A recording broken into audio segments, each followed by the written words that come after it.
Bom, Samuca, eu acho difícil avaliar a partida do Anderson, né? Porque quando a gente coloca na ponta do lápis, como você mesmo disse, o Botafogo não atacou tanto assim, né? Então, infelizmente, algumas das poucas bolas que foram no gol acabaram entrando. Não foi culpa dele, né? Não acho que ele teve culpa nos gols. Teve um lance no início do segundo tempo ali que quase custou pra gente, né? Quase custou um gol. E eu acho que foi o Jafinho, né, que chutou pra fora ali. E assim, o Anderson vacilou demais nesse lance. Mas pode ser um lance de falta de ritmo de jogo, né? Um pouco de falta de De noção tempo ali, também. de tempo de bola, sabe? Então, é normal que isso aconteça, só acho que ele tem que ter um pouco de cuidado para que não aconteça frequentemente. Então, assim, acho que ele teve uma boa postura, fez uma boa defesa ali num lance quase dentro da pequena área. Mas o importante é que o Cruzeiro ganhou o jogo. E isso, mesmo talvez se ele não tivesse um jogo tão expressivo, isso já é bom para ele, né? Porque foi a mesma coisa que eu estava pensando em relação ao Fernando Seabra. Que o fato do Cruzeiro ter vencido dá um pouco de tranquilidade, porque o peso estava muito grande, né? O empate contra o Aliança foi muito pesado já, vindo de uma semana difícil para o Cruzeiro. Então, assim, a vitória, ela deixa tudo mais leve. Então, deixa o goleiro, mesmo tomando 2 gols ali, a gente pode claramente pontuar que não foi culpa dele, que foi Exatamente. culpa, né, outras pessoas erraram, né, para que ele tomasse esses gols. Não comprometeu, não colocou o Cruzeiro em situação difícil, né, tirando um lance específico, mas que acabou não sendo gol. Então, no final, o saldo é bom, mas Só a gente vai ter que observar um pouco mais. Só sobre o Anderson, fazer um complemento aqui. O Anderson, estando no estádio, deu para perceber que ele tem uma certa habilidade com os pés, tá? E isso me chamou a atenção, porque em alguns lances na partida, ele fez ligações diretas e achou muitas vezes os jogadores de frente em condições muito boas para seguir o lance e fazer jogadas perigosas ali.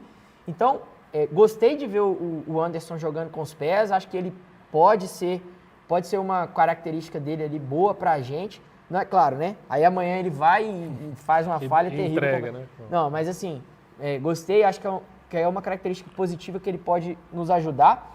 E assim, pontuar que exatamente o que você falou. Na minha visão, os gols não tiveram nenhum, teve culpa dele, assim. Eu acho que o lance que ele falhou, que foi mais claro, assim, foi o lance daquela bola que você mencionou, mas não resultou em gol, então ele saiu, ele se livrou, né? Mas, enfim, que ele tenha confiança para seguir avançando. E quando a gente olha aí para as outras mudanças, né? Acho que o Ramiro, ele não fez um jogo excelente, mas fez um jogo bom, né? Fez Melhor um que o jogo Vital, bom. né? Pro time. Assim, é difícil falar isso, porque se você for parar para pensar, o Vital ele fez bons jogos como titular recentemente. Então, assim, Samuca, assim, infelizmente, o Vital, desde que ele voltou, ele não fez jogos ruins, né? E isso para mim é difícil de falar, porque eu não queria o Matheus Vital no time mais, entendeu? Mas é a verdade. Porém, é aquilo que eu estava te falando. Eu acho que o Vital em campo, ele é um cara mais desinteressado. E com o Ramiro, você tira um peso de algo que estava sendo um problema, que é o Lucas Silva. O Lucas Silva ele estava sendo um problema ali no meio de campo, como titular, porque ele já não tem o mesmo vigor de antes, né? A gente viu o Lucas Silva no Cruzeiro começando em 2013 ali no profissional, né? Isso já tem 11 anos. Né? Então, assim, ele não é um menino que vai correr, que você fala, pô, tá novo, corre aí. Não é. Então, tem que entender ali também as limitações e aquilo que ele pode trazer de qualidade nesse momento. Então, assim, dentro da proposta do jogo do Seabra, acho que o Ramiro fez uma boa partida. Mais uma vez, não foi uma partida excelente, mas para a proposta foi boa. E o Rafa Silva... Não, só sobre o Ramiro, para completar aqui. E aí, até quem está assistindo, se puder deixar opinião sobre a estreia do Anderson também, estreia, né, esse ano, e sobre o desempenho do Ramiro, seria muito legal, porque, na minha visão, o Ramiro, ele muda a formação do time. O Cruzeiro não joga da mesma maneira se for o Vital e se for o Ramiro. E aí, só complementando, na minha visão, acho que o Ramiro, ele não é um grande jogador, o mais técnico que existe, o mais brigador que existe. Eu acho que ele é um jogador muito feijão com arroz, só que para a proposta do Cruzeiro, eu acho que ele encaixa melhor do que o Vital. Porque o Vital depende, na minha visão, acho que a gente depende de lampejos dele na partida. Ele não é um jogador intenso ao longo de todo o tempo.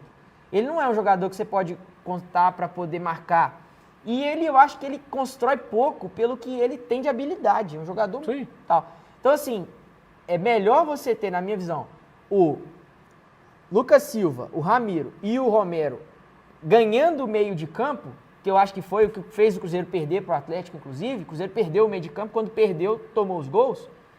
E aí você fortalece o meio ali, ganha o meio e deixa o Matheus Pereira livre para fazer o que ele quiser no jogo.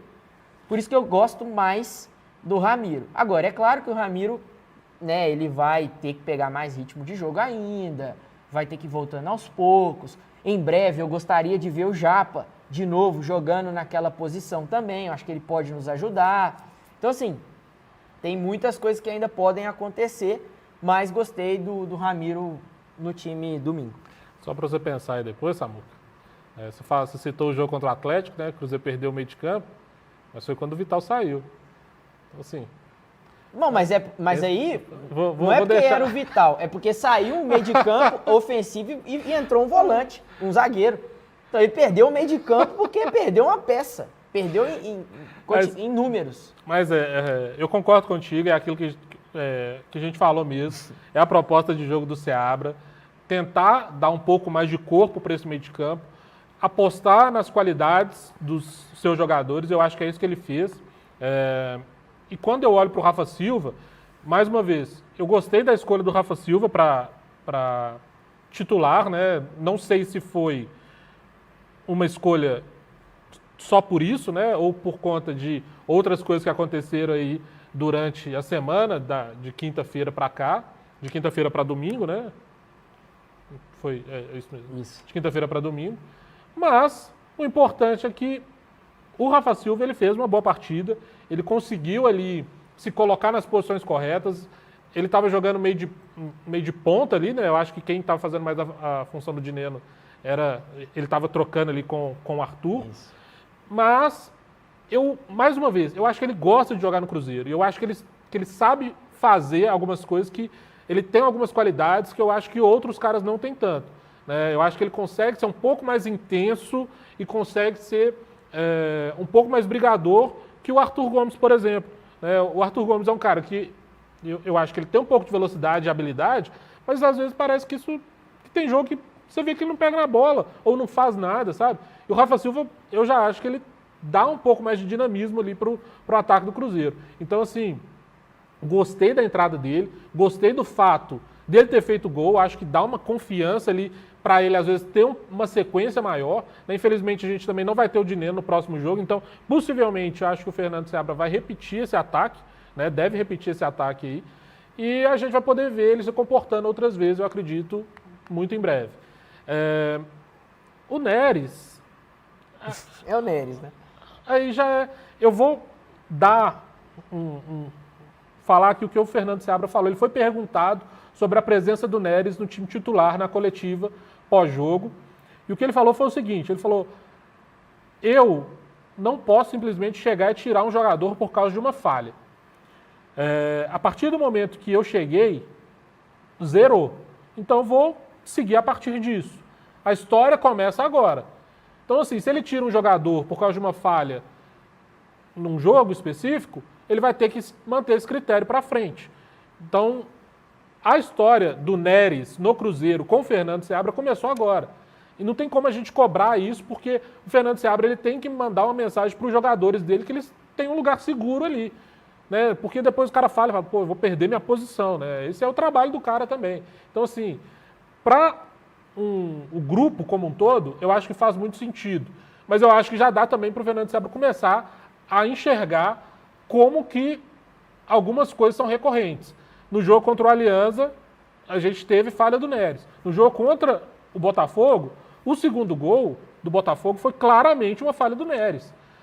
Quem está marcando o jogador que cabeceou? Gabriel Veron. Cara, Gabriel Veron tinha que marcando ninguém, não.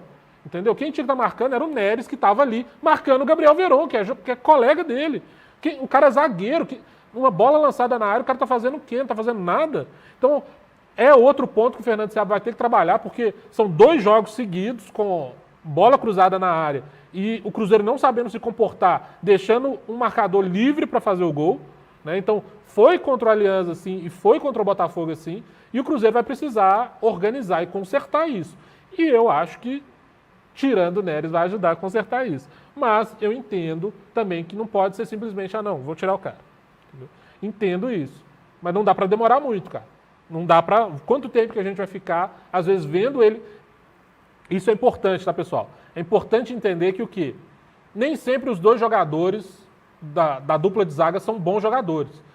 Eu sei que a torcida do Cruzeiro ela tem um pouquinho de rixa com o Dedé por todas as coisas que aconteceram, mas o Dedé, por exemplo, durante muito tempo, ele segurou a onda do Léo e do Bruno Rodrigo. A dupla Dedé e Bruno Rodrigo, ela parecia incrível. Mas depois que o Dedé saiu da dupla, você viu que o Bruno Rodrigo não era um bom jogador. Mas é por quê? Porque o Dedé era um zagueiro diferenciado. A gente não tem um zagueiro diferenciado.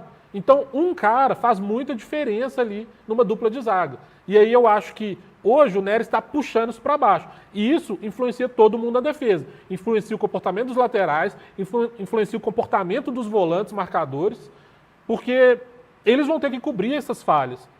E eu não acho que o Cruzeiro está conseguindo dar conta da forma como ele tem ficado exposto, e aí não é só a falha do Neres, mas a falha do Cruzeiro como um todo, mas, assim, coincidentemente, a gente tem tido falhas do Neres. Especificamente nele, né?